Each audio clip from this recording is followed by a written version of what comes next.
আজ বানাবো চিড়ে ভাজা। কড়াইতে তেল দিয়ে কারি পাতা দিয়ে ভেজে নেব। কারি পাতা ভাজা হয়ে গেলে তুলে নিয়ে ওই তেলেতে বাদাম ভেজে নেব।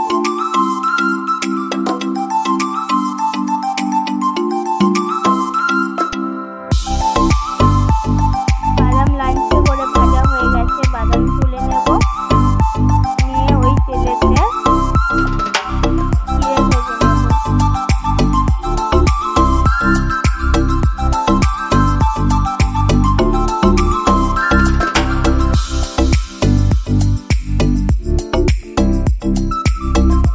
চিড়েগুলো ভাজা হয়ে গেলে নামিয়ে নেব। অল্প অল্প করে তেল দিয়ে সমস্ত চিড়েগুলো ভেজে নেব।